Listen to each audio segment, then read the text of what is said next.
Recording in progress.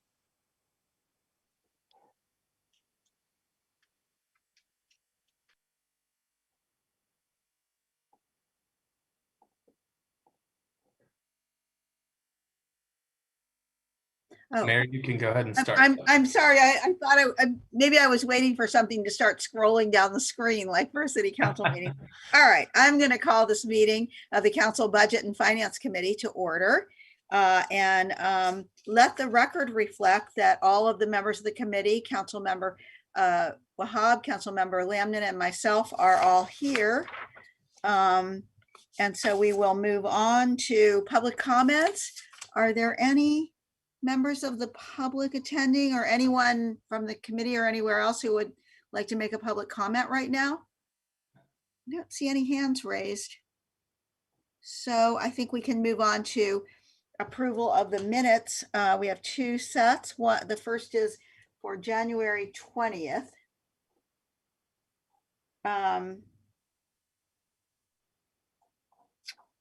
Do you want me to make a motion? Oh, well, actually, I was going to ask if there are any comments on the minutes, or that if someone would like to make a motion, but I have a comment. But do you want to go ahead and make the motion? Do you mind if I move both meeting items? No, go ahead and move both of them. Yeah, that's Okay. fine. I will move both meeting items, January 20th and January 25th. Would you like to second, Councilmember Landon? Second. Okay. Can you hear me? Yes. Okay, good. Just checking. Okay. All right, so it's been moved by Councilmember Wahab, seconded by Councilmember Landon. I just wanted to comment that the minutes in reviewing them, I was recalling the discussion that we had last time about the employee loan program, which I do hope we are going to look at, starting up, but it led to my talking about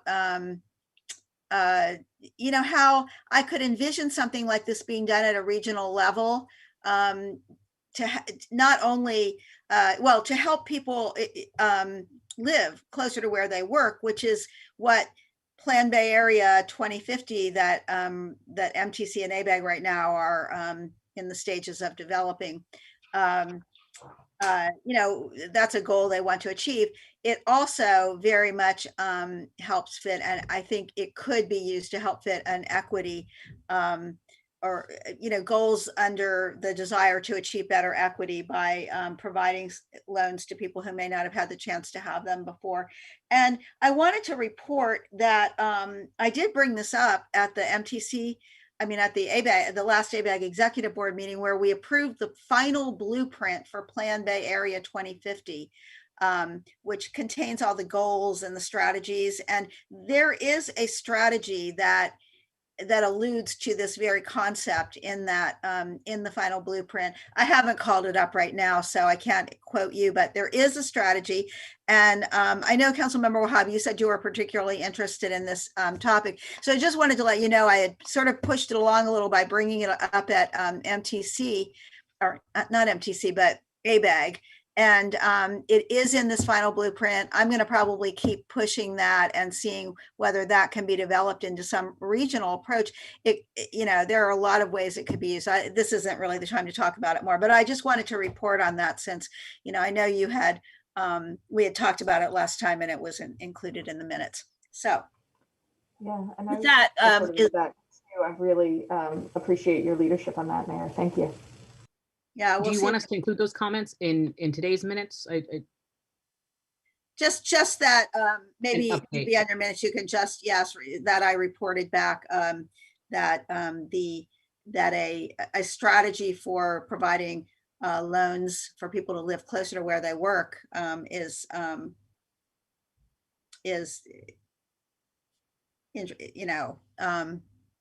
maybe part of Plan Bay Area 2050 or something like that. And with that, unless anybody objects, either of you, the minutes are, both those meetings are approved. And we can move on to our FY 2021 mid-year budget review. Great. Director Clausen. Thank you. And I've got a PowerPoint that we can go through. I will do my best to share it here.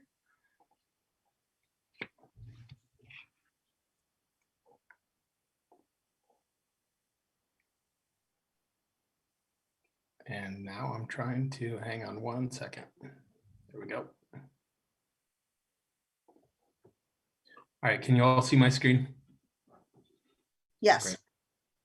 All right, so we are going to go through the mid-year budget proposal that we'll be bringing back to council, and also an update to the general fund long range model that I know council's eagerly been awaiting, and we have been cautiously avoiding, I'll say, because we wanted to get a better idea of what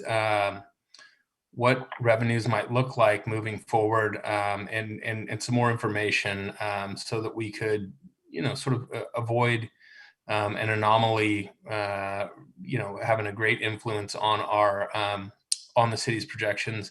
And at this point, we are very hopeful that it is an anomaly and that we can move forward, and that we've got a decent recovery in place.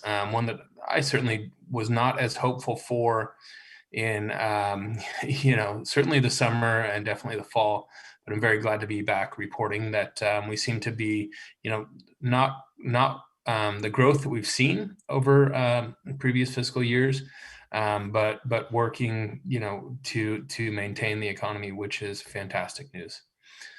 So what we've got here is a slide that shows the specific asks that will be included in the mid-year budget update.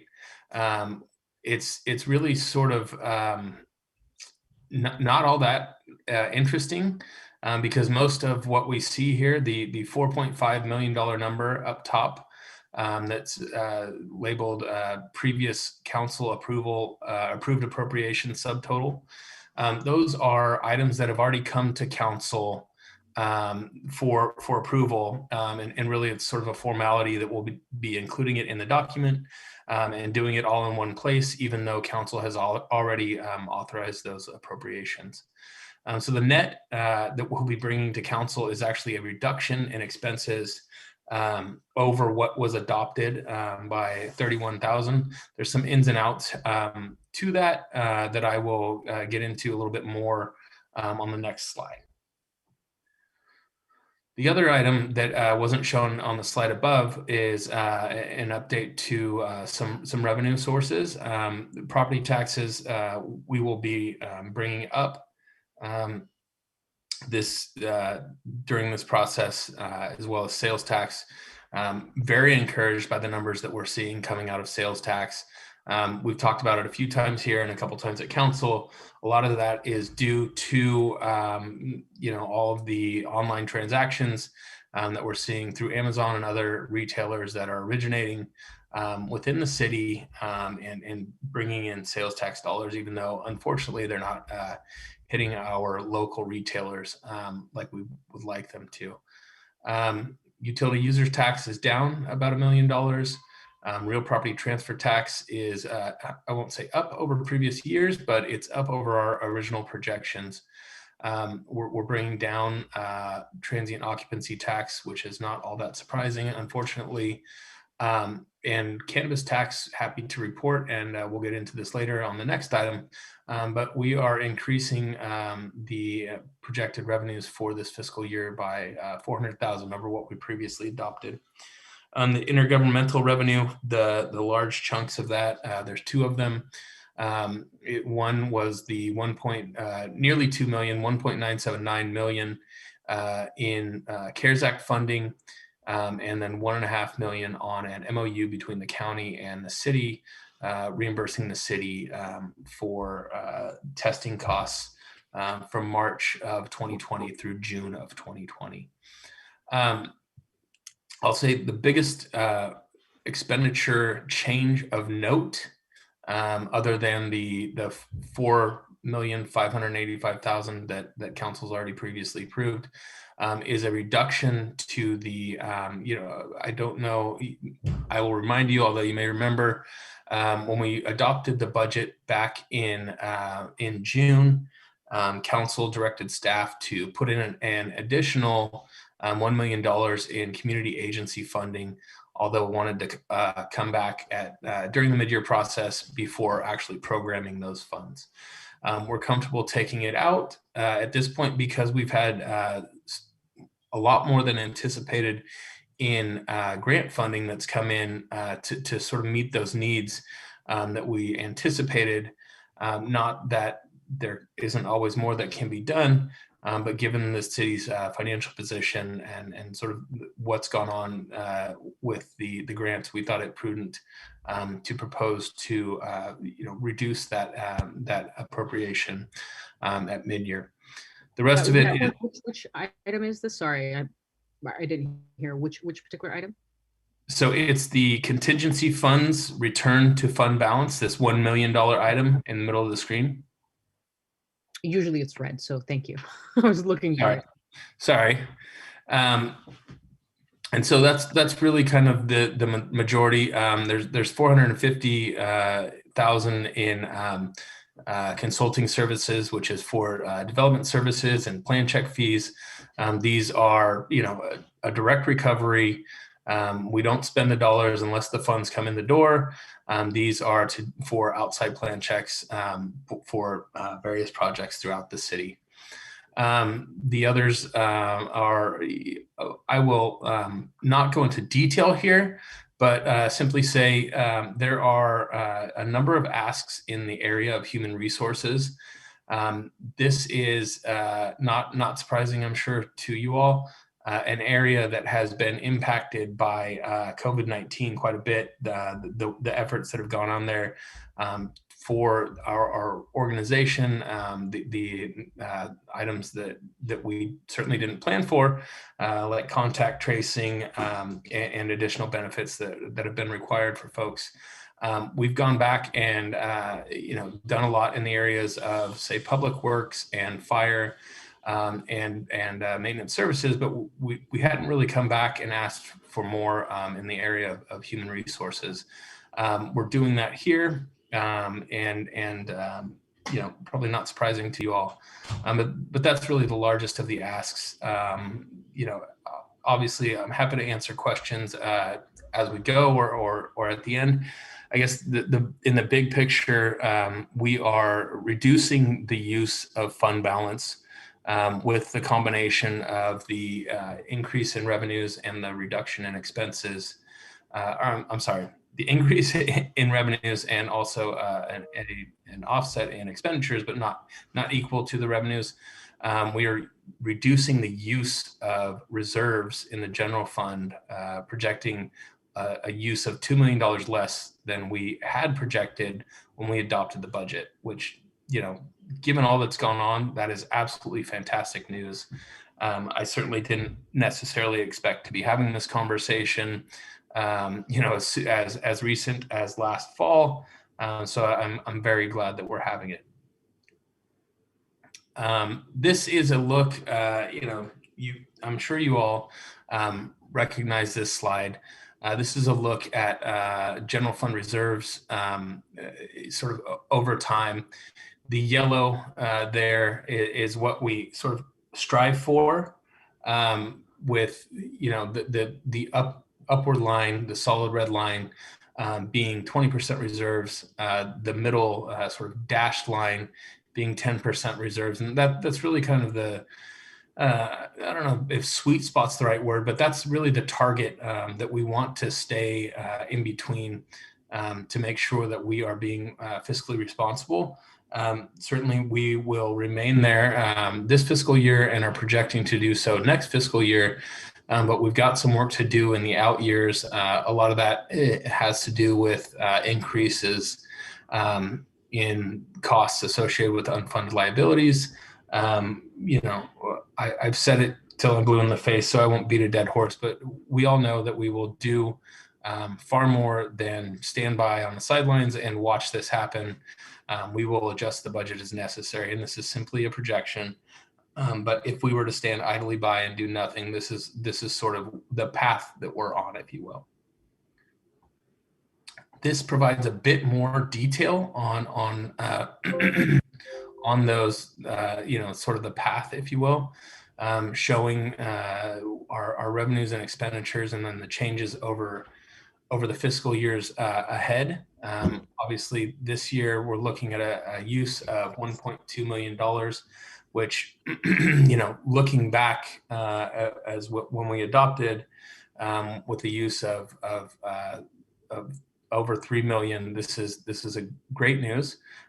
We certainly hope that we won't actually utilize those funds, but if we were to spend out as budgeted and revenues came in as budgeted, we'd use 1.2 million in reserves and fall below the council target and policy number of 20% of general fund expenditures. The big change, I'll say, for next year and out years, really in expenditures, has a lot to do with fully funding the OPEB ARC. And so that's the main difference. There's other differences. There's contractually obligated COLAs. There are anticipated increases to expenditures that we can't necessarily control the market on. I won't say that we can't control, but we certainly can't dictate what vendors are going to charge us for things. And so those are really kind of the biggest items and changes that we can get into on a more granular level, should you all want to. I think included in the packet for tonight's meeting was the more detailed model that we can pull up. Certainly if council wants to go into that, or sorry, the committee wants to go into that tonight. But that gives a better idea as to sort of which line items are most impacted in the expenditure areas. So this is a slide of all of the funds not named the general fund, and there are some additional expenditures that are being requested. A lot of what is shown up above, again, are items that council's already approved the appropriations for. The majority of those are grant funding that have come in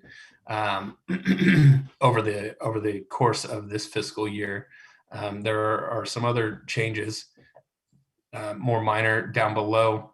The two large changes down below, one is a reallocation of some Measure BB funds going from the operating fund to the capital fund to fund a project.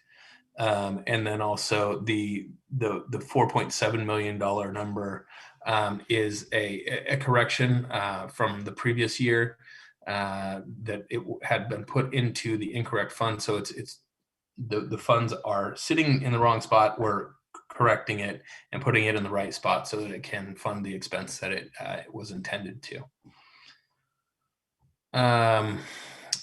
This is a overview of what we'll be bringing forward in the capital improvement in the area of capital improvement projects at mid-year. Again, up above what's been approved previously. The big one there is the Headworks Screens project, which is out, I believe, at the water control facility plant. And then we've got also, this is the offset, the $2.7 million down below is the offset to the one that I mentioned earlier with the transfer out of the operating fund into the capital improvement, the capital fund. I think that's really all I've got for you as far as slides go, but certainly happy to answer any questions. I can leave my screen up or stop sharing so that we can see each other and have the conversation and get into anything that you guys would like to get into. Okay, who wants to get into it first? Unless I'm not seeing raised hand. Oh, yes, I am. And it is Councilmember Landon. Sure, I'll kick it off. Thank you. Congratulations on the things we had control over, and really well done, keeping the belt tightened, the shoestrings tight, whatever the right analogy is for the costs we could control and the revenues we could recoup. And I know some of this is out of our control, but still grateful that we are where we are. And I know that's not a passive thing. So thank you for that work. A couple questions. We talked about briefly last time the decline in the UUT. And I know we talked a little bit about it at the council as well. Do you have any more insights about why that's so down? No, I mean, the information that I got back from our consultant was, about as detailed as I was able to offer. The last couple of times that we've spoken, it's happening sort of across the state and area for those cities that have a UUT or agencies that have a UUT. There just is not the same level of use as there has been. And the biggest area that we can sort of point to are the commercial users, because we all know folks are home more, probably got their lights on more than they did when they were spending time at work. It's just, those are, say 50 lights versus the 200 that we're lighting an entire floor in a building or, warehouse, et cetera. Yeah, I keep thinking that, as I think the mayor said last time, that the internet traffic is up, and but as you're saying, it's not offsetting the uses that we saw before. So okay, thank you for that. And then we had talked about if there was any way to pay more of the ARC than I know we paid the PAYGO. So can you give us a little bit of an update? Please remind me. Yeah, sure. So we did. Paid and what the thinking is there. Yeah, we paid the PAYGO, and we also contributed $1 million towards the ARC this fiscal year. It's certainly something that we could, discuss here tonight, as well as at council when we bring it back for mid-year. What that would mean is an additional use of reserves. It's a prudent use, so you're not going to see me kicking and screaming, but certainly as we are in a recession and we've got we are looking to come to agreements with some of our labor groups, and there's so many factors. It's tough to aside from for this prudent use to really sort of advocate for the use of additional reserves. That's well said. I guess We this had- comes to council, right? We had wanted 3 million this year, and we ended up doing 1 million. I'm sorry to interrupt, but I just wanted to clarify that. Correct. When we adopted the budget, we adopted with the PAYGO plus $1 million in contribution towards the ARC. Yeah, and we, as the mayor said, had planned to do more, except for the economy. So this item comes to council, right? Correct. Am I remembering right? Yep. So is it possible to have a sense of, for instance, maybe it's the 1 million contingency that we had set aside that's going back to the city manager's office, or just a $1 million number, if we were to do that, what are the pros and cons so that council can take that up? Sure. If my colleagues on this committee are okay with that. I'm not making a decision on it right now or asking for a decision. I'm just asking that when we come forward with it, if we can look at that. Mm-hmm. If my colleagues on the committee are okay with that. And so I'll let people talk. Second, my last one was on the capital improvement. Is there any adjustment needed regarding the respiratory equipment for the fire department? I don't think so. And the reason being is I think they've sort of adjusted things in other areas. I think next cycle. So when we're bringing the CIP plan for fiscal year 2022, that's where you'll sort of see that adjustment taking place. And so we didn't need action at this point, but we will, among other things, we'll need action for the CIP plan. But that will be included in the next process. Thank you. Sorry, what was that you were asking about? So we just recently approved respirator the breathing, self-contained breathing apparatus for the fire department. Okay. And I hadn't seen it on the list and just was kind of orienting myself about where it fit in our flow. So thank you, Dustin. Okay, thanks. Anything else? Okay, Aisha? Definitely. Thank you. Thank you for, I actually really appreciated this particular staff report. I know I asked for a little bit more pages and a little bit more just sentences to explain what's going on. So I really do appreciate that. I just pulled up the Hayward model, the PDF, the longer range model, if you will, and our total revenues proposed is roughly 172 million, and our total expenses 174 million. So this brings me to my question every time: is we are spending more than we are receiving. I know this is very basic. We do this every year, and this is my biggest concern of city spending habits.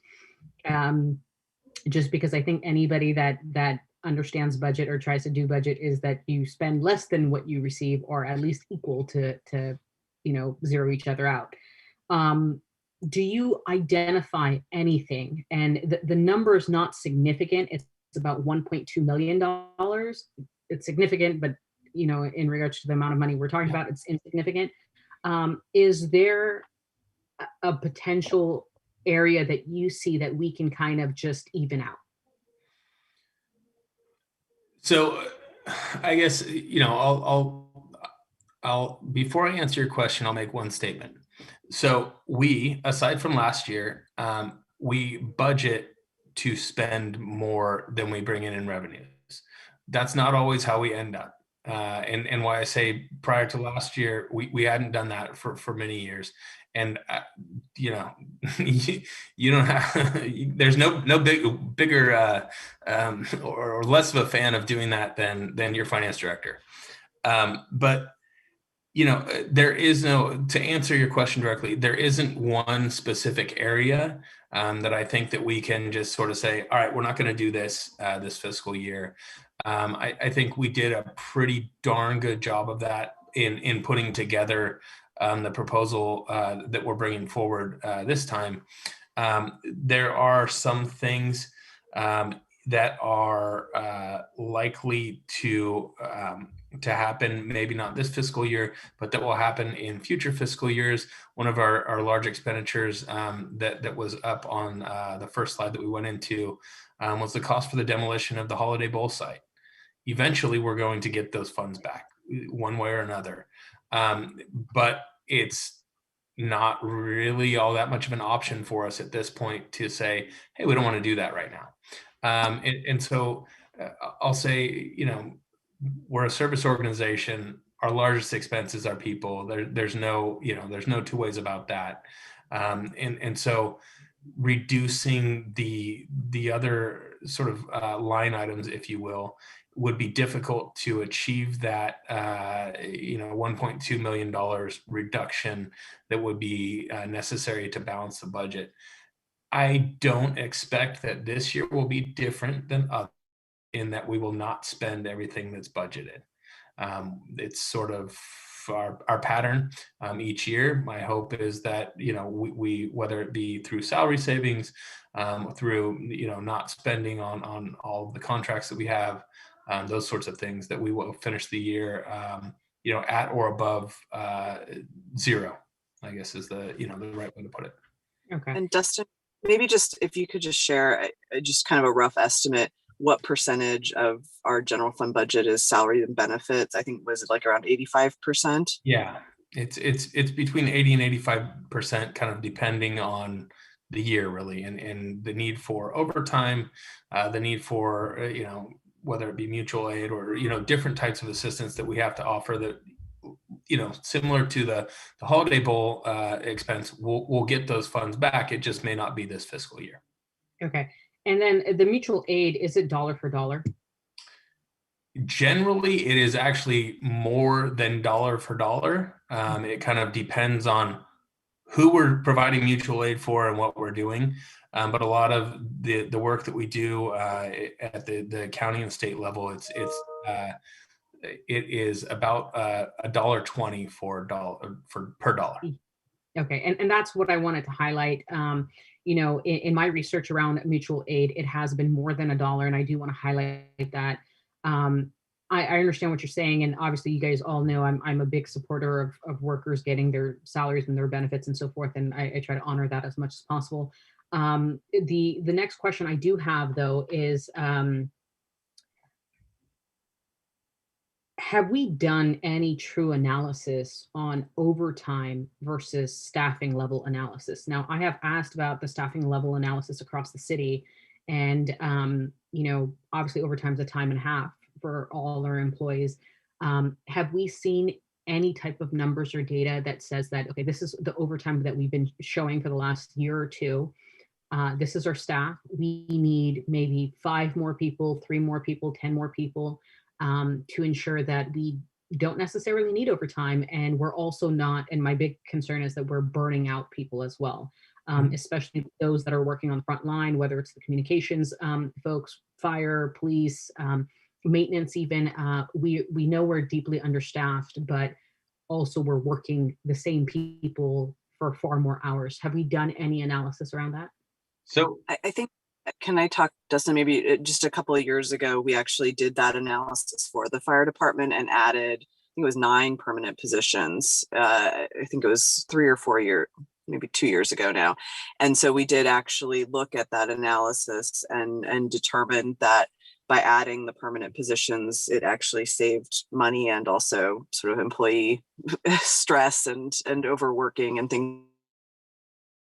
Challenge in, say, like the police department is the overtime results because we have vacancies we can't fill. So even if we added more positions, it's not going to help with the overtime problem because we can't fill the positions we have. I mean, I think on a regular basis, it's anywhere from 10 to 20 vacancies sort of consistently. I think right now we're probably even above that. So. And I appreciate that. And I just want to know from the fire experience and example that you gave, did we see a decline in the amount of revenue that we have to basically expend? You mean a decline in overtime? A decline in overtime and overall cost around that, because time and a half is like, 1.5, right? Versus asking, did it save us money to hire the people on, which I think you're saying you did an analysis and decided that it would, but yeah, did it? It did, right? The 9 additional bodies helped cost-wise, correct? I mean, I'd have to go back and double check. I don't know that, I haven't seen the final sort of analysis of it. And I think one of the other issues that we faced was there were some pending retirements. So we did an overhire because we were going to have the training center closed for 2 or 3 years. So they weren't going to be able to actually do a recruit academy and hire new bodies into the fire department. So we can definitely bring that back to the committee to review and take a look at. But my assumption is, yes, it did save overtime costs and did ultimately save money. Okay. And the reason why I bring that up is because, and I know we have obviously an issue with our police department in the sense that we can't hire as many people as is needed to fulfill some of the tasks that we need them to fulfill. But in regards to clerical maintenance, things like that, I just want to see if we haven't done an analysis in the last 2 years, maybe we need to. The city has grown in population. I've mentioned this in the last council meeting as well. And we just have to be able to provide the services for residents, but then also if we are overworking staff, and again, paying more for the same work that could potentially be done and we can save some money. I just want some analysis, cost benefit analysis done on this. Definitely take it. I think, we could always, I think every staff person in the city would say, yes, we could absolutely use more bodies. It's whether, and we could provide better services, faster services, whatever. I want the math done, not just the input, because I know all of us would love an additional colleague or coworker.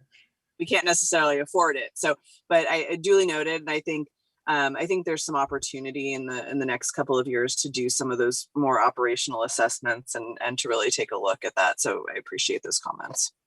Definitely. And obviously I'm not trying to rush you guys. I just think that it needs to be done so we can actually make a decision appropriately, especially before the next, budget meeting that the entire council has to decide, because that's, how we move forward. And we're already mid-February, so I just want to highlight that.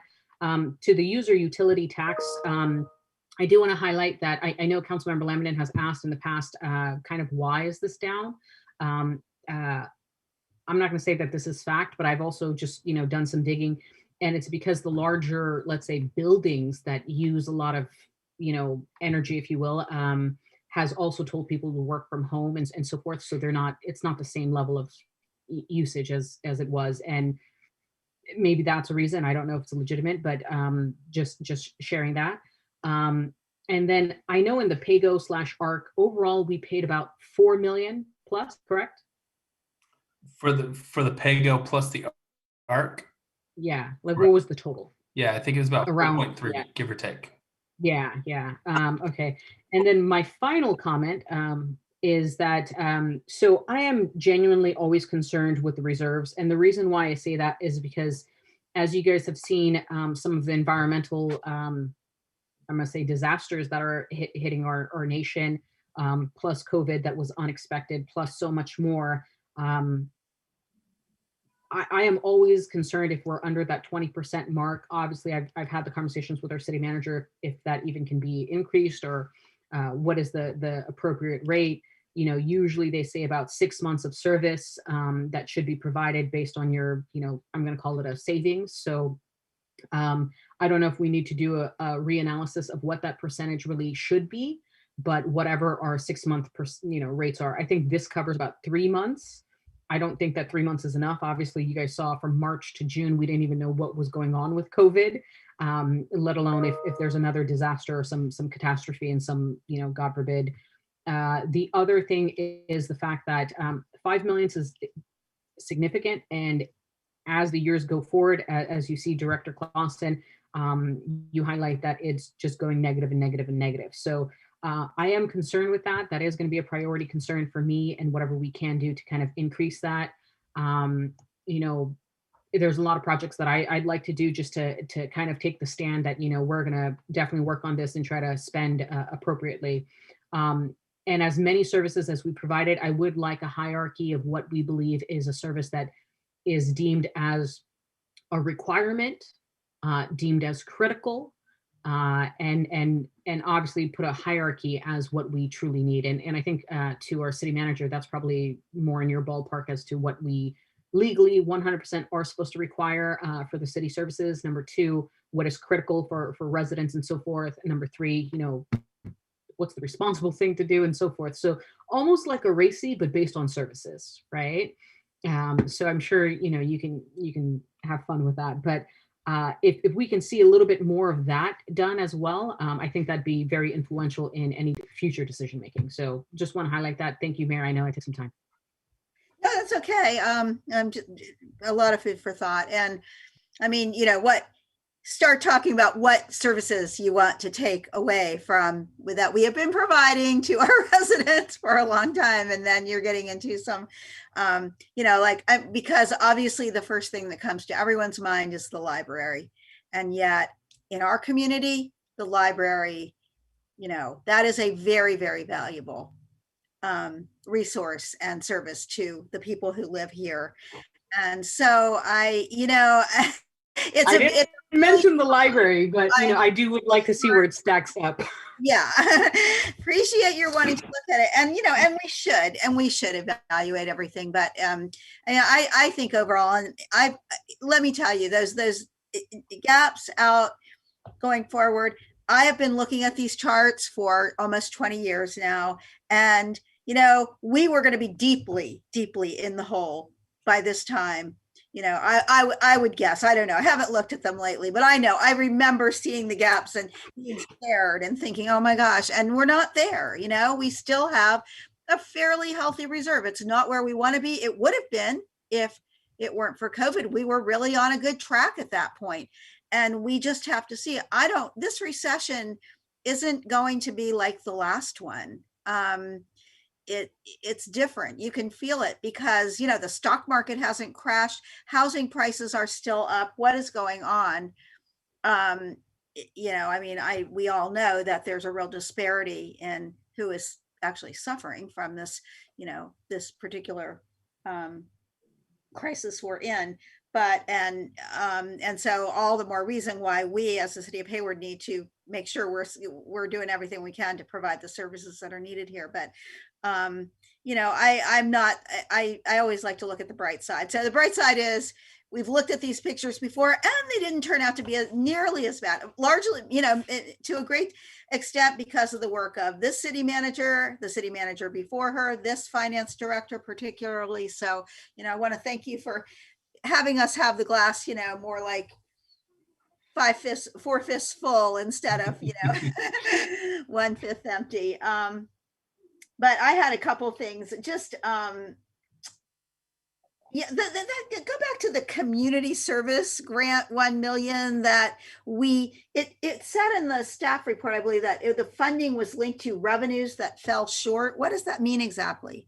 Could you describe again what you meant by that? You know, the $1 million that you're putting back because, you know, we had allocated it, but it wasn't used.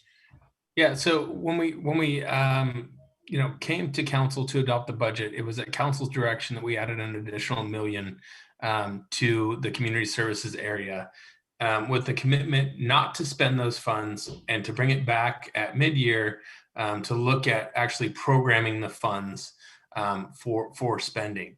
What I meant to say, and if I said it incorrectly, I'm sorry, is that because we've taken in quite a bit more in grant funding than we anticipated, specifically from CDBG, you know, in the funding that they provided for community grants and for all of the things that we're able to do. That's what I thought it was, but just the way that was worded, revenues fell short. It's actually revenues came in that we could use for what we were going to use this. Correct. Yeah. You know, through the extra allocation. So, okay, I just wanted to clarify that. I have a little question I have to ask. There's an item in there. I think it's police rapid turnaround for, DNA. It says NA testing services. It was DNA testing services. It's the police department thing. Yeah. And there's a $60,000, I think, yeah, $60,000 entry because it is no longer covered by the county. What is that about? You know, I mean, do we need to complain to our county supervisor that they're not covering something that they should be? Or add it to the list of things that they are covering. I will leave that to a policy decision for the council, but certainly, you know, it became an unfunded mandate this year.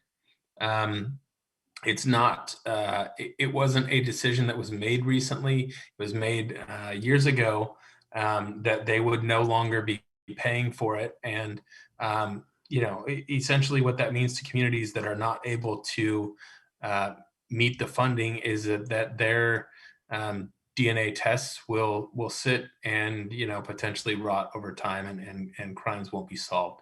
Mayor, it's the rape kit tests. There was a backlog of rape kits. This was a priority for the state and obviously women's activists and so forth. And there was a lot of people that were not getting justice served. So they put the owner on us. Yeah. All right. I just, yeah, I mean, it just struck me like, okay, the county was paying for it. Now they're not paying for it. You know, what is that about? And okay. Deeply backlogged. It's not a big item. So I don't think you know, but still. I just think that I am ever the optimist, but, you know, have you considered at all what is in the current spending packages that, you know, one was passed by Congress earlier, another one pending that will hopefully be put through.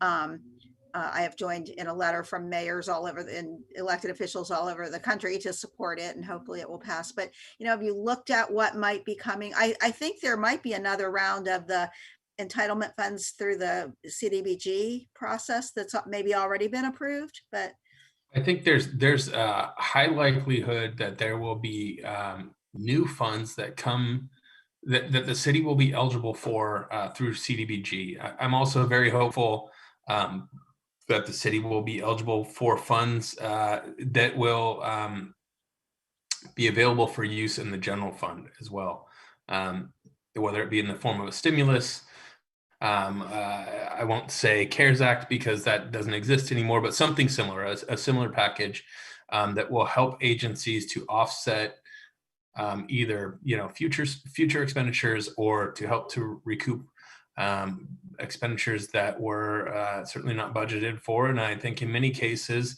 knock on wood, it wasn't in the city of Hayward, but I'm sure there are plenty of agencies that just could not meet the bill and were not able to pay for whether it be services or additional services that the pandemic brought to them.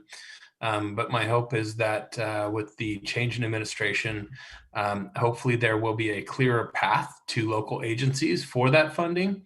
As we know, there was a whole bunch of funding that went out and not a lot that came to agencies like ours, unfortunately. It was given to either directly to states or to counties or large cities. And the rest of us were at the mercy of those agencies, if you will.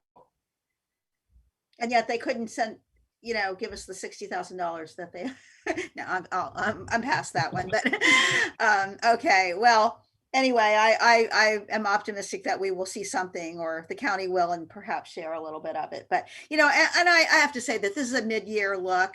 The mid-year picture is much better than when we set this budget 6 months ago.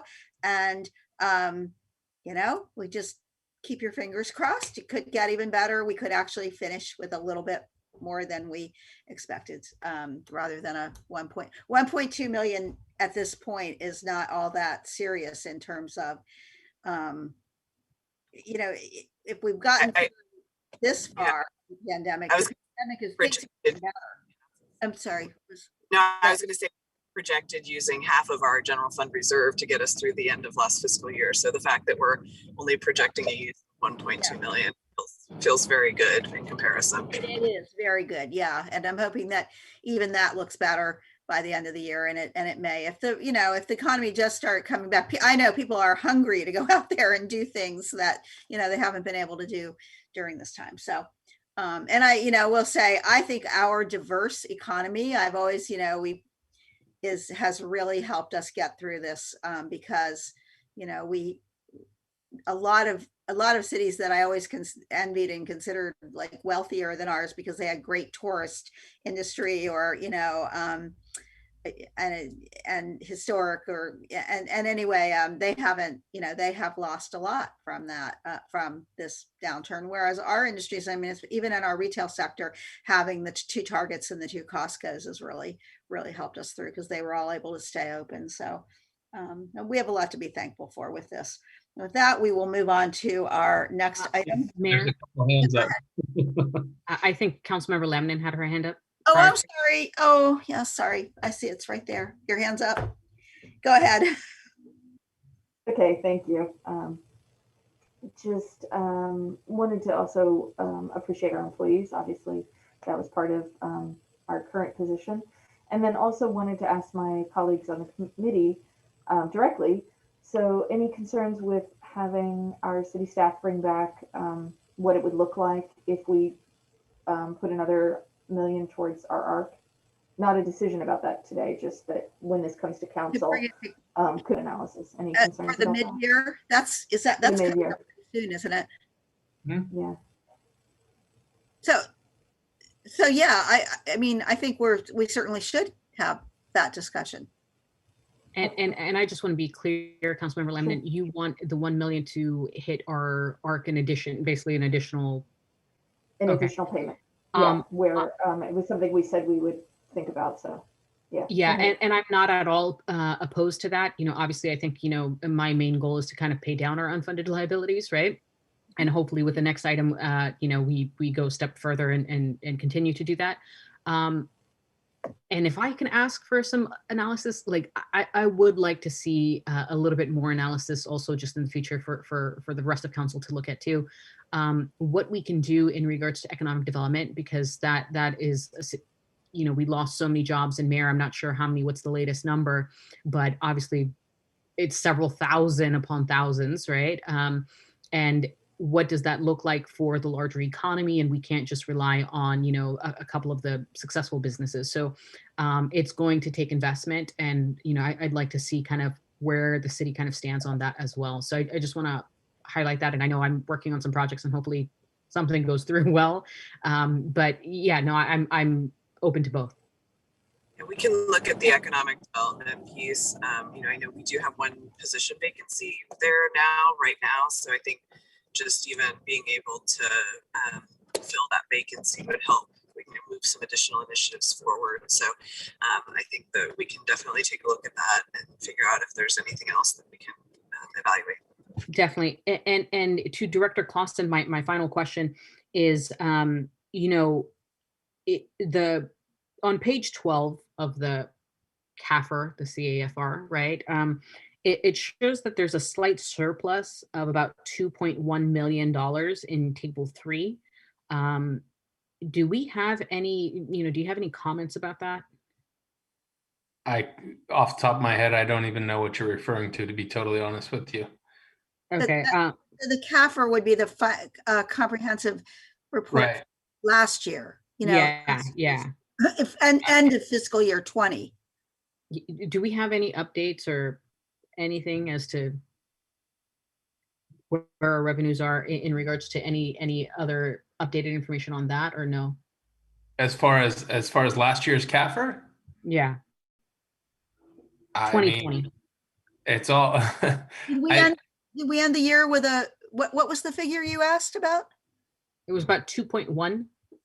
And what was it categorized as a surplus? A slight surplus. So I just wanted to see, how it plays into potentially this year, or if not, that's fine too. I just I could do a little more digging and sharing later. Honestly, off the top of my head, that's a few 100-page document, and I didn't come fully prepared to discuss it tonight. I can certainly take a look.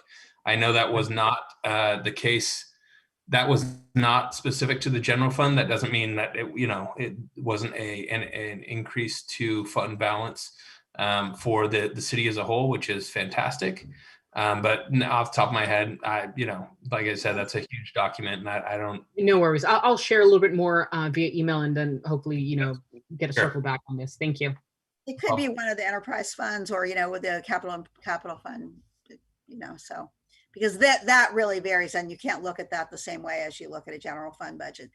Okay, any other comments, final comments on this item before we move on?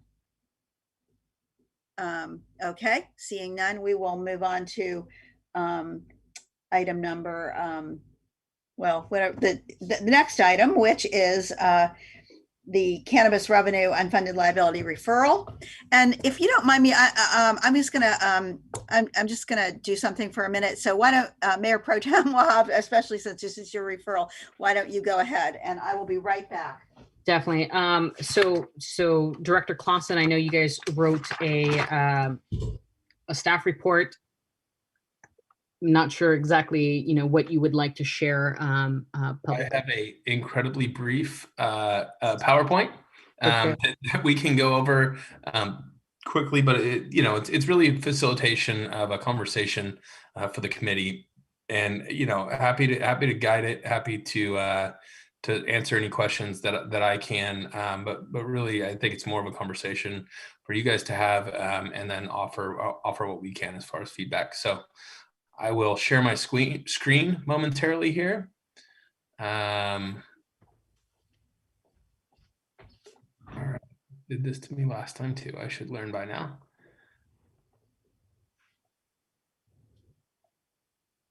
See it just. All right. Can you see it now? Yes. Okay, great. Yes. So we don't need to see the title slide there. So essentially, this is a graphic representation of what we currently have in the as far as the cannabis tax goes, of 7%, 6%. I'm sorry. Currently, 1% of that is going towards the community benefit fund. The remaining 6 has been, essentially, it's a general tax So it's able to be used for whatever direction council sort of chooses for it. The referral has what we've got here is the split of the 6% of an unfunded liability for OPEB of 2% of the 6%. So a third of the remainder, general fund reserves for a third, and council discretion for a third. This next slide is a look at, and this is statewide cannabis sales. So I don't want to confuse council and lead you to believe that this is a projection of what's happening here in our community, but it does provide some trend data that we can sort of look towards, hopefully to glean some information from as we move forward, since we really don't have much information to analyze on our end. To date, the city's received only 2 payments for cannabis tax, and similarly only has 2 businesses that are licensed and operating. That's really kind of all the information that we have to present, but certainly happy to answer any questions that you all might have. Happy to, Councilmember Wahab, I know this is your referral, so I'm, happy to let you explain further. I didn't want to, put any words in your mouth, mix up your words, do anything of that. So certainly happy to kick it over to you. Definitely. And our mayor is back, so if she wants to ask any questions. So go ahead. Why don't you go ahead and start this time anyway? And definitely. I appreciate the staff report. I just FYI, I overthought this. Your breakdown of the 6% and divide was a lot better than my 100%, one third. So I appreciate that. This is very interesting how people work with numbers. I do want to highlight that the staff report kind of talks about the one-time use of funds. This is not that. So I just want to be very clear to the larger public that is interested in this. The one-time fund policy, which this council has and this budget committee worked on, and I think it's a great policy. It's a great, let's say, one of the steps that we definitely need to do, especially if we are selling property or, again, one-time funds. This is ongoing, and to Councilmember Landon's point in the last item of trying to pay down our unfunded liabilities, after a lot of discussion with a lot of groups, and just to highlight again to the public, and I know some people have asked me about this, our fire union, our police union, the larger Alameda Labor Council, and some of the unions within that are actually very interested in this, because this could potentially be, let's say, a slight roadmap for other cities to kind of partake in that have approved cannabis. We talk about cannabis on council a lot because it's a lot of heated debate on cannabis and how that works and how we design it for a city. But I want us to focus on what the purpose is. Regardless of the cannabis, retail market and so forth, I want us as a council to kind of prioritize where we spend it, and it has to be very principled. And that's why I think that it should be kind of covered in, again, council discretion, the general fund reserves. There is a slight rule written out that if, we are at that 20%, we can kind of add a little bit more to it, but then also spend on economic development, which, we definitely need in this city. And then obviously unfunded liabilities and OPEB, we have a commitment to our how should I say this, our staff and their retirement plans and so forth. And I definitely wanted the public to know that we have one retail business kind of up and running. And we have a wide variety of different industries within cannabis. So it's not just retail, it's, also cultivation, it's also manufacturing, it's also, a bunch of other things. So this number that we have for 1/4 of $95,000 is set to grow. We are at the infancy stage of cannabis in our city, and I just want us to kind of be very disciplined in how we spend that. And definitely with the public in the conversation, I definitely want the public to know that, if we want to ensure that we have maintenance, street, PD, fire, even library, this is a way to kind of free up some of our additional funds that if we don't have to necessarily constantly pay into our unfunded liabilities, or we can reduce that by a certain level, we can direct funds elsewhere. And that's kind of the goal I have. If we can kind of get our debt a little bit lower, we can focus the rest of the revenue somewhere else, in areas that, as we talked about, is a priority to residents. So that's kind of what I have in mind for this. Obviously, it takes a lot of staff input, and obviously my council colleagues here, as to exactly what we want to do. But I think this is a good first step, and I would love it if my colleagues here will partner with me on this. I know it's of interest to a wide variety of people. Mayor, you are muted. Because my phone was ringing. You can't stop that from happening. Okay, so yeah, I think we do. Councilmember Landon, have comments? Sure. So I am 100% there on the idea of paying down our unfunded liability. Of course I am. I won't belabor how that's true. We just know that it is. I 100% agree with that. I also agree that the growing unfunded liability is a huge is a huge driver in that that gap that we saw, and that the mayor referenced earlier, that we continue to see every couple of years we're going to fall off the cliff. The way to fix that is really getting our unfunded liabilities under control. That's not news, but I agree with you 100% that that is what we got to do if we want to do anything else. No argument.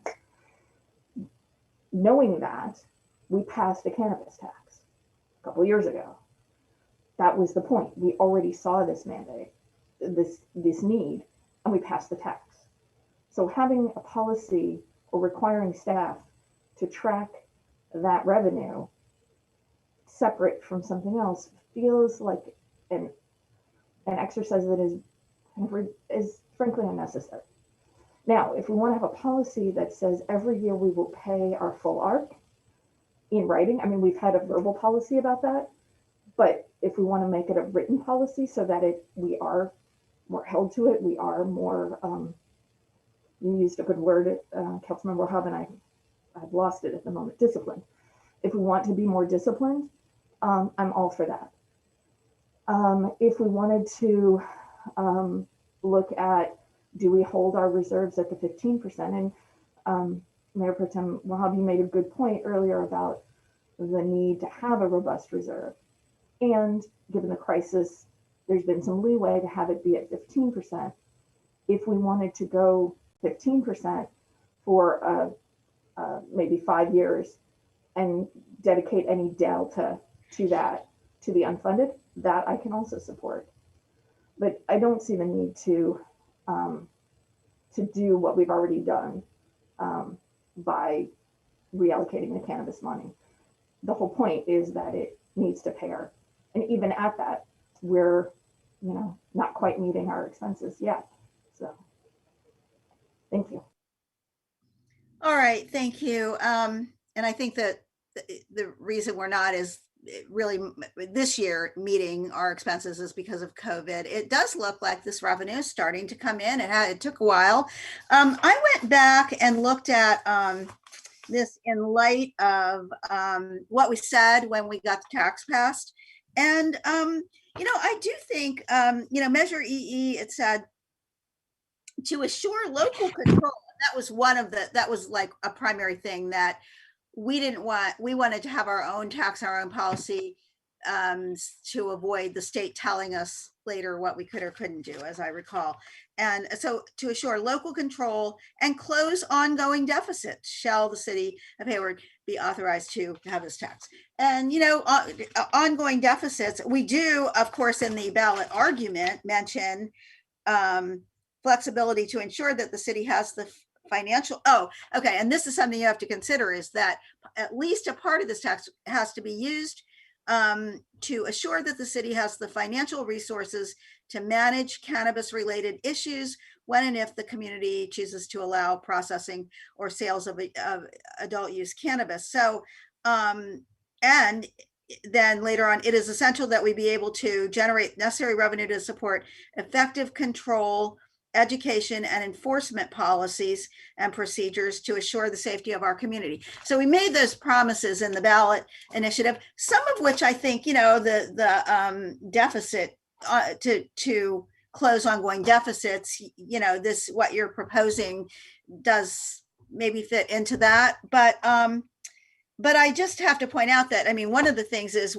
our cannabis program is not cost free, and we haven't, we need to do the enforcement and, just even setting up. I mean, I think we're probably in the hole so far, but we'll start to make that up again. I hope. It would be interesting to look at that. What have our costs been so far, and what are our expected ongoing costs? So you got to take that out of it, because if you're going to make a policy around just cannabis tax, I have to say, and I think it's certainly well-intentioned, and I think both Councilmember Landon and I agree with the importance of, trying to pay down our debt, but to handcuff the council with a policy that doesn't allow us, this year, the reason we're not doing it is because of a worldwide pandemic. Who could have predicted that? We were on a really good path. But you never know. That's just it. You never know. I always thought the big one would be an earth-shaking thing, but it didn't turn out that way, or at least not yet.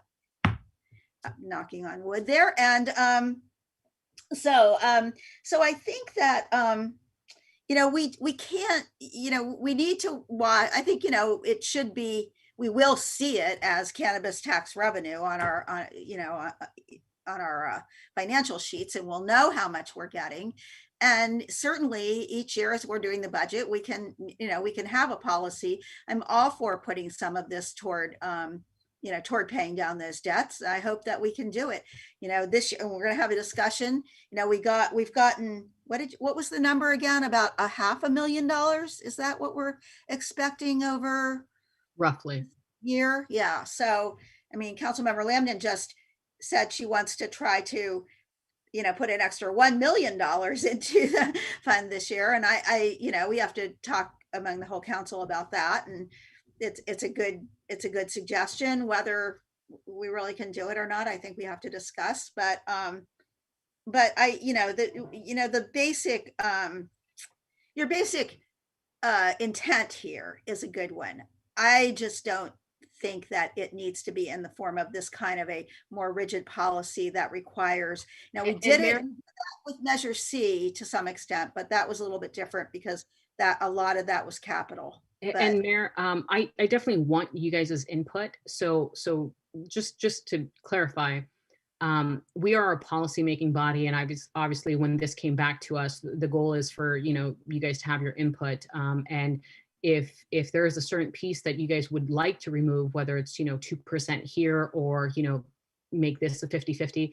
But the reason why I said that this, and I just want to clarify, the reserve comments that I had was that I do believe our reserves are still too low. I would like, again, to cover at least 6 months. We're covering about 3 months. So I want to highlight that. And then when we make policy, again, we can adjust things, we can adjust the percentage, we can adjust the kind of direction. And I do want you guys' input. And that's why I want this partnership here on particularly this item.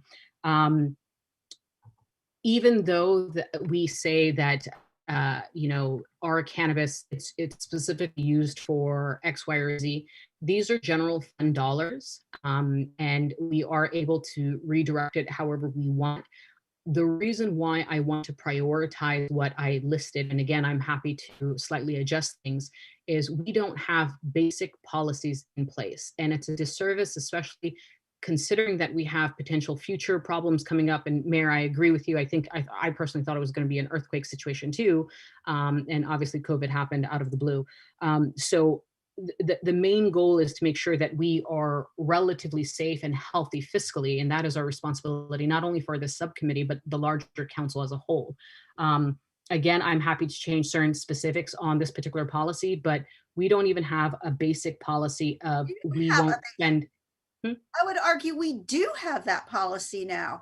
We have a policy to have our reserve fund at a certain level. I mean, you may want to True. I'm not talking about the reserve that at this high point. now, but we have that policy. And then we also have a policy on spending, we have a policy to pay our ARC every year. I mean, maybe we could make it a little more strict, but and that's the thing, Mayor. We wanted to pay this, and of course, this year, because of the uncertainty around what was happening, we have budgeted, but we may get to at least 2/3 of what we intended. And Mayor, we have an one-time funds that this is very similar to, but you're wanting to separate out one particular revenue source and apply that policy that we have to one-time funds in general to that one particular revenue source. And I just don't see that really does anything for us. I don't think that's going to get us where we want to go. And I don't think it's, I think it's not even quite ripe yet to even look at what we're going to be getting, because we know we need a few years of experience of seeing what this means to our budget. But I would say that we certainly have to keep in mind that this was passed by voters with the understanding that it was certainly going to be used to do the enforcement and the regulation that we're doing around this issue, and that otherwise, we said something about closing. It was very interesting, closing ongoing deficits. So I think that is a use. I just think that this is not right. This is not ready for us to make. And I'm not sure I go along with making really strict set asides. We did it with Measure C, and we have to look at that every year and separate it out. But I don't want that to be a trend. I don't think that's a healthy way to do budgeting. Mayor, and I understand and I respect that, and I see how we always have to look at Measure C. My goal again is leaving it up to staff as to how it is spent. But even if we were to make this a 50-50 policy, we truly have an opportunity here to prioritize where we spend. And I know that we have said verbally many times that we are going to try to pay down our ARC and our unfunded liabilities. I think the reason why this is important to just highlight is because we have an opportunity here, not only to potentially take, whether it's the reserves or whether it's just strictly economic development, we have not prioritized these areas of need that we see and consistently talk about as we're struggling to figure out where can we do this or do that. Just when we talk about just family lives and so forth, we on a personal budget have to prioritize where we are spending. So if we know that our house and the debt that we have to pay for our home, which is, let's say, our unfunded liability, that is a priority before we pay for, let's say, a cell phone bill, right? That is the kind of concept that I would like to put here. And again, we do not have the policy in place where we are stating to which we are, again, policymakers. This is kind of what we're supposed to be doing, is we don't have a policy that says that we are going to spend within the amount that we create as revenue. So I just want us to be a little bit more disciplined. People policy, Aisha, we do have that policy. Director Clausen, do we have that policy? Try to do a balanced budget every year. Do we have a specific policy that says that we will not spend more than we make? It says that we will adopt a balanced budget. Yes. Yeah, but that is not what I'm talking about. We spend each year, Mayor, each year we spend out of the reserves every single year for the most part. I mean, when you look at that is balancing. That is not saving. This is my concern. We are not saving. Can I just jump in? The state constitution actually requires that we have a balanced budget. So I believe that's where the policy is. So I don't think that's actually something that we set locally. So and thank you to our city manager for that. Again, a balanced budget basically means we have been taking from our reserves, our safety net. And my goal is to just ensure that our safety net is decent just in case another thing happens. So the way we have been balancing our budget year over year over year is by taking a little bit from our reserve. And as you guys saw on the long fiscal, guideline, if you will, we keep taking from the reserves, $1 million here, $2 million here. This year, we're projected to take another 1.2 million. take a But look. that may not happen. This is a mid-year projection, and often the figures do come out better. They've already come out better. So I don't know. I mean, I think, didn't we have, like, in last year or the year before, we had a small surplus, I believe. Not this past year. The year prior to that, we had it. And again, it was because we passed a tax measure. But I'm saying that the trend has not been where we're lucky. I'm not trying to talk about luck, right? I'm talking about, let's be disciplined. Well, This is a this decision. policy isn't going to do that. It isn't. What going do you to do believe? that What do you because believe? You don't even know what the revenue is from the source. It's projected revenues. Everything we do is projections, right? So the user, Yes, well, and so UUP, I think we have the policies to put that money where you're saying we should. I think we look at all of our revenues and then we say, we do want to prioritize building that reserve to 20%, and we want to prioritize,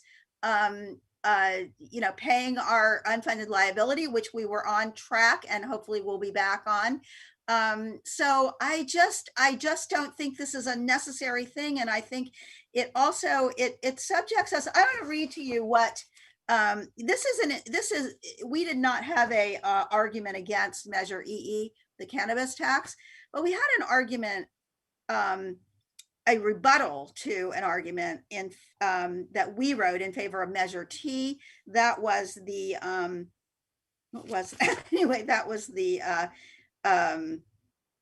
real property transfer tax increase. And so this is the rebuttal. The person who wrote the rebuttal, anti-tax,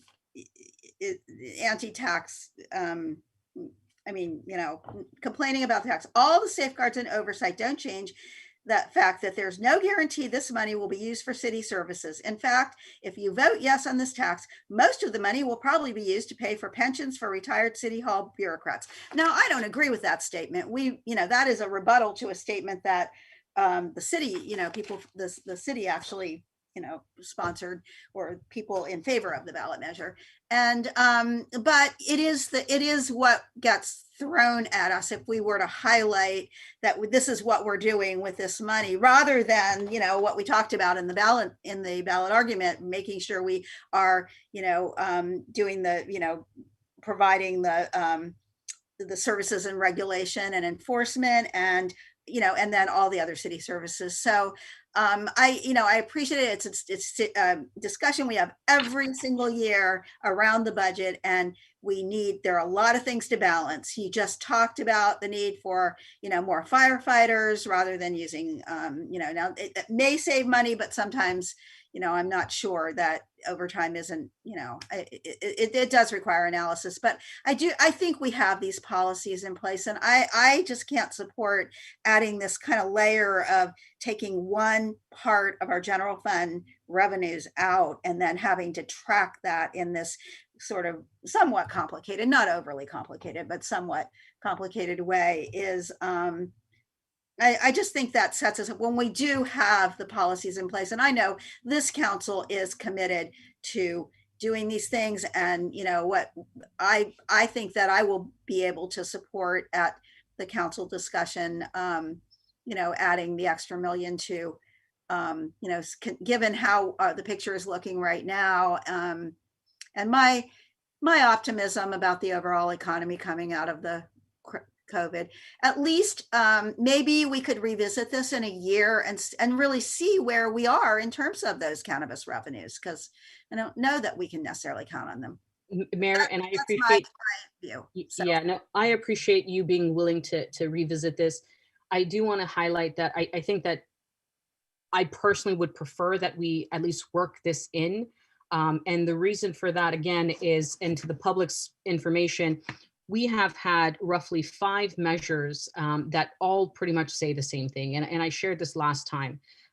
This particular cannabis sales tax can go up to 15%. It is obviously, as you said, to assure local control and close on ongoing deficits. However, we are trying to use it for other things. So one, it says close ongoing deficits. And then another, it says, as you read, could be used for valid municipal purposes, including police, fire services, paramedic services, anti-gang stuff, so much more.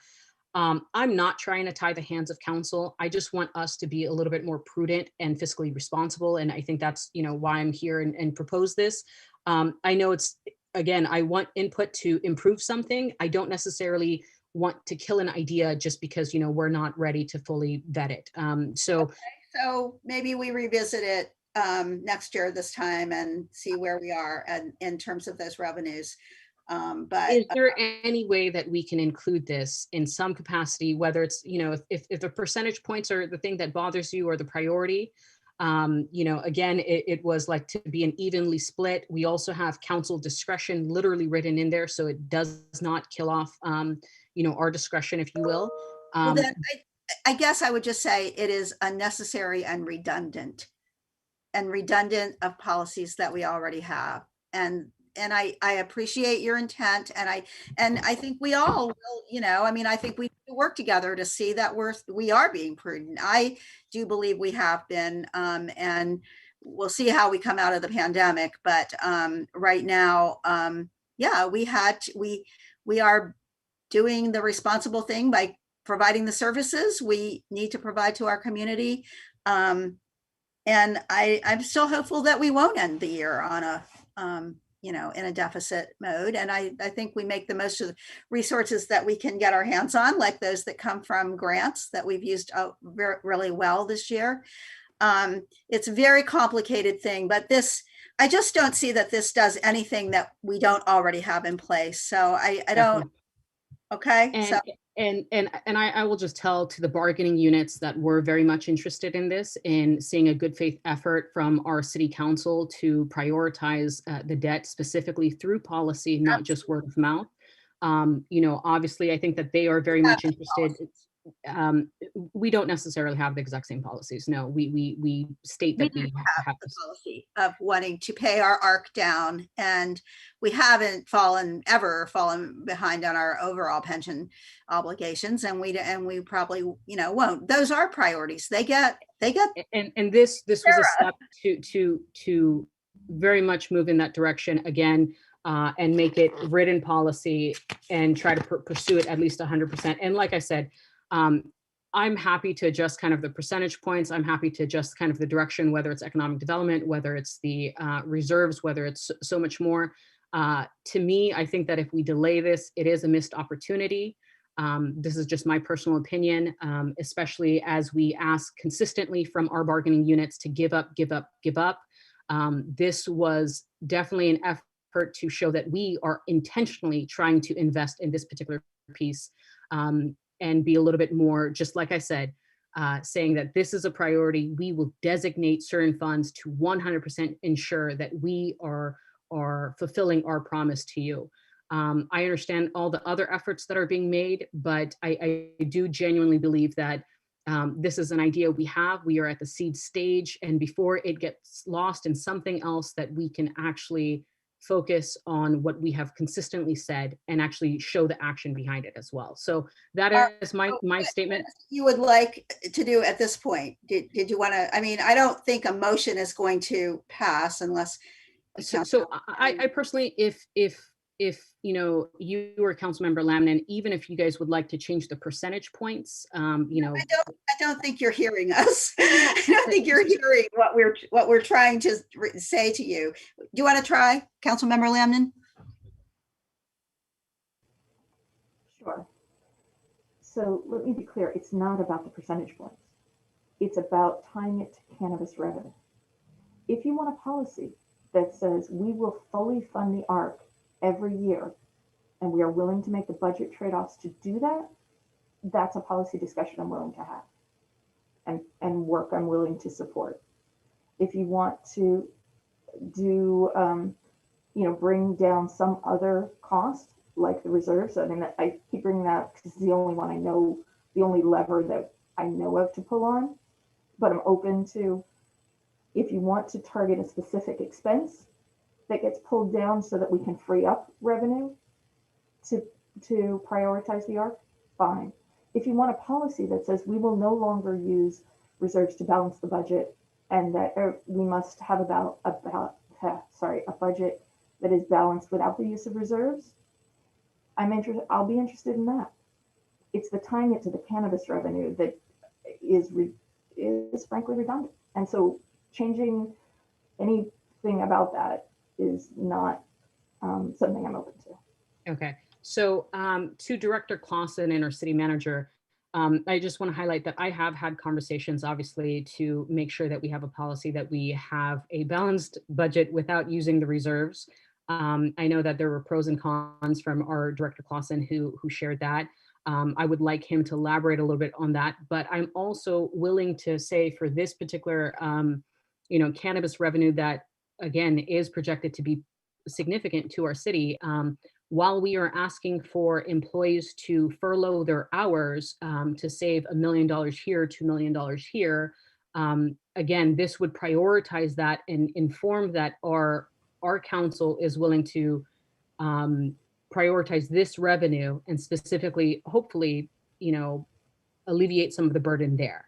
Except that it doesn't. I'm sorry, I'm going to interrupt for a second because I just heard you say this, and we did that. We passed the tax. That was the whole point. Yeah. So saying it again doesn't make it any more true. If we didn't have that revenue, our employees would be, we would be a lot worse shape and we'd be asking more sacrifices. But we didn't have that revenue until just very recently. We had not seen anything, and we still really haven't seen anything all that substantial. So let's see. You're talking about less than $100,000 right now. So that's which is projected to be 400,000, at least $500,000. And again, it's not all our businesses have been up and running. We are revisiting the cannabis ordinance as we speak. Right. So let's let that happen and see where that goes. Because and I'm sorry, Mayor. And our unfunded liability is 60 million. Yeah. And this, again, as I said in the last meeting, drop by drop, a river is formed. So that is my thing. And Director Clausen, if you want to elaborate as to the other aspect of this conversation. Sure. So, a couple of things. I think that one, I want to be very clear. The global pandemic is what led us to find the need to have discussions with our labor groups about furloughs and come to those agreements. So I absolutely would not say that it was because of poor fiscal management. I do think that we certainly could look at a policy that says that we will not adopt a budget without the use of reserves. Or with the use of reserves. With the correct, we will not adopt we will adopt a balanced budget without the use of reserves. That's what I was trying to articulate, but not doing very successfully. Where we get into trouble is a crazy year like last year, where a policy is as strong as what stands behind it. So if we came to a year like last year, we would have likely had to either adjusted policy to allow for us to have adopted a budget in June. We certainly could have done, if we were living by that policy this last June 30th, we would have ended up really most likely having to reduce positions in the city in order to balance that budget. We've done a fantastic job, in my opinion. Clearly, that's open to debate by any number of people in managing expenditures in a way that has stopped us from having to use reserves. I understand and get the principle behind adopting the budget with the use of reserves. But what I'm talking about is the actual management of it, so that we don't actually have to use those reserves by the end of the year. And some of that's through better revenues than anticipated. Some of that's through controlling expenditures throughout the years. All of those things. I think if we were in a pattern where we were consistently using reserves year after year after year, not in the budget sense. I get that, and we should absolutely work to attempt to adopt a budget that is fully balanced without the use of reserves every single year. And trust me, you've got my vote every single year. It's getting there and trying to do things like avoid overtime, and adding more staff is not generally a way to help to reduce the budget. And so but we don't want to have services reduced.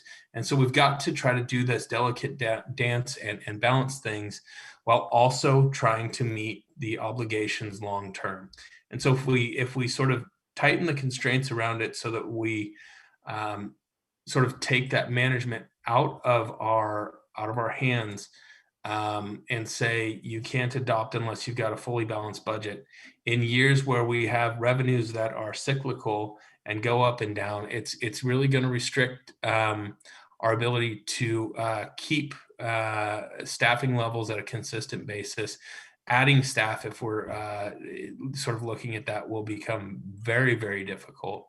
We'll end up in a situation where we'll have some, we'll have to look at contracting things out. We'll have to look at a whole number of different solutions, because we have done a pretty darn good job of not having to lay people off, not having to let people go, not having to reduce staff a whole bunch when we go through a downturn, and being able to sort of ride the wave, if you will, through some ups and downs of the economy. So I think what he's saying is that you pass a budget, but it's a plan, and all good plans have the tendency to go awry a little bit, or not quite. I mean, sometimes it comes out better than you thought. Some more often, unfortunately, maybe worse. But it really is a plan, and it is a good idea to have a plan to not spend reserves, but you never know what's going to happen during that year. And so I think the more we try to pigeonhole things into this category, rather than each year the council has to look at the whole budget. And moreover, no council, including ours, can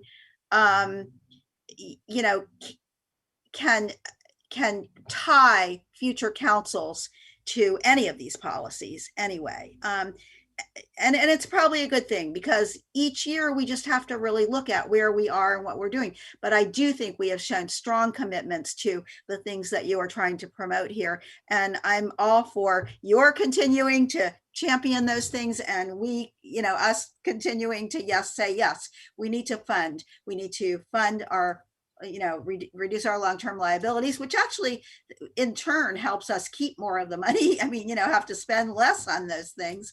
And then in the long run, and then, balancing budget, not using reserves, building reserves is important. We did create a policy around one-time unexpected, revenues, but to start really having all these different funds. I mean, even the Measure C one is kind of difficult to track and keep track of every year. So anyway, it's been a good discussion, and we do appreciate your bringing this to us to talk, but I don't think you have the support of this committee to move it forward to council at this time. But which I will say is a disappointment. I do want to ask, when we push policy, and you keep referencing that we're tying council's hands, would you like to elaborate a little bit more on that? You can't, my understanding, because it's come up before over the years, is that you can't, I'm trying to remember what it came up over, and I can't, and I don't even, you might not have even been around but then, Councilmember Landon, although, but we were told you can't, any future council can undo. So you can't say, I mean, certainly you can borrow money and promise that you'll pay it back over time, and the council is pretty much bound by that. But a policy like this is not something that each year, when the council looks at the budget, changes are made. And, I think, we've actually, we're not meeting our policies right now, but there are reasons for that. There are reasons having to do with services to our residents, services to our community is the highest goal, and making sure. And so, and I appreciate that. Do you feel like, so Measure C, and the reason why I want to highlight this, because it's been brought up multiple times, Measure C is transparently letting us know where certain funds are being sent, right? We know clearly, Firehouse, we're fixing that, doing that, any type of construction costs, things like that. And that's kind of the benefit of kind of tying CERN revenue. And I know I've heard council, not supportive of changing too much. Now, this with Measure EE, the cannabis, was to do that as well, is again, transparent that we are committed to do this and that. It is in the general funds. And we are very much targeting specifically what this entire council wants to prioritize. Go ahead. I'm going to cut this off because we need to adjourn, but go ahead. Did you have something? Quickly on this, I just wanted to highlight for Measure C, the council actually, when the council put the measure on the ballot, adopted a resolution that included the split of what the money was going to be spent on. And so that was the sort of commitment of the political promise, but it wasn't actually in the ballot language. So future councils could change that, so it's because it was in a resolution, it gave which is what I'm asking for here. And I'm just saying, Yeah, yeah, I think that right now there's not support from the committee on, on that. And so, I think it, takes 2 votes to move it out of the committee. So we're now going to move on to the next item, which lost track of, is the agenda planning calendar for the next few months. But anybody have anything to add? I wanted to, I actually did. I wanted to review the Hayward Community Foundation, or schedule that in at some time. Sure, we can do that. Would you like we could have the May or the June meeting? I guess this is the committee to do that in. I can't think of another council committee. But we need to, we have a fund. I want to know how much is in it. I've made contributions, and yet I don't see us doing anything to like control how that money is being used, or, or any report back to council yet on how it has been or how much is in there. And so I think that when you contribute to the, to it, you don't really get much back in terms of a thank you from the city of Hayward. I just don't think the foundation is functioning yet. The collection of money part of it is, but so I think we need to talk about that more. No, that's fine. I want to just be careful about, Mary Thomas has been sort of coordinating that, and she's also very involved in the policy innovation workshops that are coming up over the next couple of months. So we can provide just a high level summary to the council of I think we're probably at about the $100,000 mark right now of funds. And I think there was an intent, this was the initial COVID community relief fund that we set up, not the broader fund. So we did come to the council once for the sort of allocation and distribution of those funds back in, I think it was just, oh gosh, it's been a while. I can't remember when we did that. It was last year sometime. But we can at least provide an informational item updating on how much has been collected, and I can share that feedback. And then I think we can come back, maybe I would suggest June, with a more comprehensive update, just to let the staff go through the policy innovation. Yeah, I just wanted to get it in there. We don't have anything scheduled for May, so, yeah, sometime. All right, anybody else have a item to offer? And Mayor, your item, the community foundations, I'm sorry, I don't know the title. I always mess up the title. Community benefit fund. I mean, I think but it. So there's a lack of transparency as to, how much have we received, how much is going into anything, and basically you'd like to track it. Well, it's not part of the city budget. It's a charity. I want to be very, very clear. These are not city funds. This is not run by the council. The city administration is not responsible for it. So it's the East Bay Community Foundation, actually. Well, a desire for additional transparency. These are not administered by the finance department. So I just got to be very clear. No, but it's something we had talked about setting up before, before COVID came along. And then I think, it got a boost because there was a donation, a substantial donation that we knew we could use. So we got it going through the East Bay Community Foundation. I just want to see where it's going, right now. Yeah, we can bring that back. That's not. All right. Anybody else have any other suggestions or comments on the suggested topics? Not seeing any hands raised this time. All right. With that, any committee members, staff announcements?